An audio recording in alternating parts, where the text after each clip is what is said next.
Hello friends, आने वाले कुछ महीने सहारा के निवेशकों के लिए काफी महत्वपूर्ण होने जा रहे हैं। कारण यह है कि सहारा के घोटालों के खिलाफ अब कार्रवाई काफी तेज होनी शुरू हो चुकी है। एक मोर्चे पर जहां सुप्रीम कोर्ट अब कई मामलों में अपना फाइनल आदेश जारी करने जा रहा है, चाहे मामला सहारा सेबी का हो या फिर विभिन्न संगठनों के द्वारा दायर किए गए भुगतान के मामले हो, सभी में अब सुप्रीम कोर्ट लगभग फाइनल स्टेज में पहुंच चुका है। आने वाले कुछ महीनों में कोई ना कोई बड़ा आदेश सुप्रीम कोर्ट से आ सकता है भुगतान को लेकर। साथ ही साथ लगभग पिछले एक साल से जो ईडी की कार्रवाई सहारा के विभिन्न कंपनियों के खिलाफ चल रही थी, सहारा के विभिन्न बड़े अधिकारियों के खिलाफ जो छापे ईडी लगातार कर रहा था, अब उसका भी फाइनल रिजल्ट आने जा रहा है। जी हाँ दोस्तों, आज का यह वीडियो सहारा निवेशकों के लिए काफी महत्वपूर्ण होने जा रहा है, विशेषकर उन निवेशकों के लिए जिनकी बहुत बड़ी पूंजी सहारा में फंसी हुई है, जिनको अपना भुगतान का कोई रास्ता अभी तक नहीं मिल पाया है। हालांकि सहारा रिफंड पोर्टल के माध्यम से 50,000 रुपये तक का भुगतान किया जा रहा है, लेकिन यह प्रक्रिया काफी धीमी, जटिल और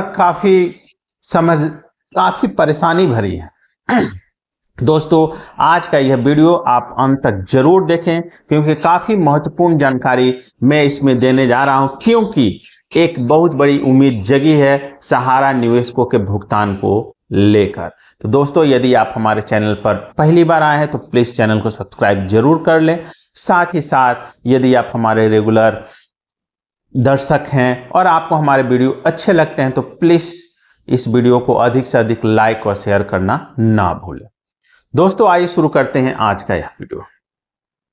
जैसा कि आप लोगों को पता है कि पिछले 1 से 1.5 साल से ईडी भारत के विभिन्न शहरों में, खासकर कलकत्ता, लखनऊ और मुंबई में कई छापे डाल चुकी है।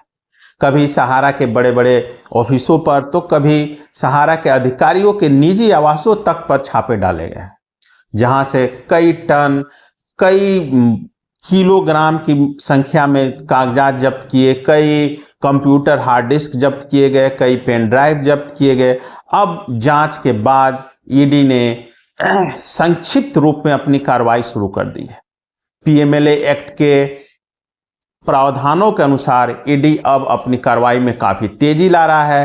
पिछले दिनों 2-3 दिन पूर्व ईडी ने बताया कि उसने सहारा की एमवे वैली, जो कि महाराष्ट्र के लोनावाला में स्थित है, एमवे वैली के 707 एकड़ जमीन को अटैच किया है और जिसकी कीमत 1460 करोड़ रुपए के आसपास है। साथ ही साथ ईडी ने यह भी बताया कि 2.98 करोड़ रुपए कैश भी ईडी ने इन छापों में जब्त किए थे। पिछले 1 साल से जो जांच चल रही थी, इसमें ईडी ने पाया है कि सहारा के अधिकारियों ने सहारा के 6 कोऑपरेटिव जो सोसाइटीज हैं, उसके फंड को गलत तरीके से एमवे वैली में इन्वेस्ट किया। और सबसे बड़ी बात है कि जो भी इन्वेस्टमेंट हुआ है उसमें अधिकांश तरह का जो इन्वेस्टमेंट है वो बेनामी रूप में है।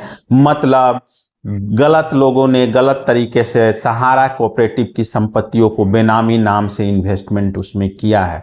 इसकी सत्यता को अब ईडी ने जांच लिया है और उसने पाया है कि सहारा की 6 कोऑपरेटिव सोसाइटी के पैसे को गलत तरीके से सहारा के अधिकारियों ने सहारा एमवे वैली में बेनामी रूप से इन्वेस्ट किया। साथ ही साथ ईडी ने अपनी जांच में यह भी पाया कि सहारा के बड़े अधिकारियों ने अपने लग्जरी लाइफ को जीने के लिए सहारा के पैसे का गलत तरीके से उपयोग किया।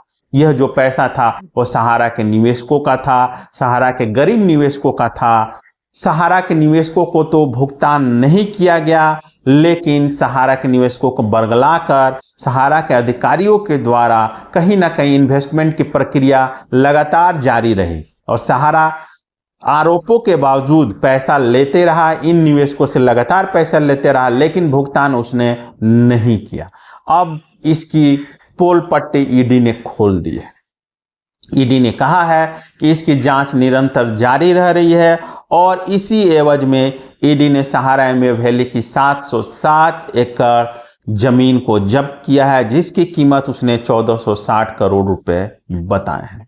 आने वाले कुछ ही दिनों में कहीं ना कहीं पीएमएलए कोर्ट इस जब्त की गई जमीन को बेचकर इसका पैसा निवेशकों को भुगतान करने का आदेश जारी कर सकता है। ऐसे में कहीं ना कहीं एक उम्मीद जगी है कि अब इस पैसे से सहारा निवेशकों का भुगतान संभव हो पाएगा।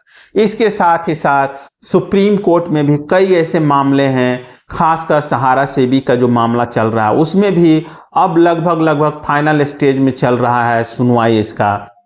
उसमें कहीं ना कहीं सहारा का जो 1000 करोड़ रुपए जो जमा हुआ है मुंबई वाला जो जमीन है वर्सोवा का, उस पर भी सुप्रीम कोर्ट कहीं ना कहीं उस पर टाइट होगा और 5000 करोड़ रुपए जो जमा करने का आदेश जारी किया गया था, अगर वो पैसा जमा हो जाता है तो एक बहुत बड़ी राहत मिलेगी सहारा के निवेशकों को। इसके अलावा जो पिनक पानी मोहंती का जो केस है उसमें भी जिसके आदेश से सहारा रिफंड पोर्टल बना था, उसमें भी कहीं ना कहीं अब सुप्रीम कोर्ट कोई आदेश जारी करके अब भुगतान की राशि को 50,000 से बढ़ाकर 1.5 से 2 लाख रुपए कर सकता है। ये एक उम्मीद जग रही है निवेशकों के बीच में।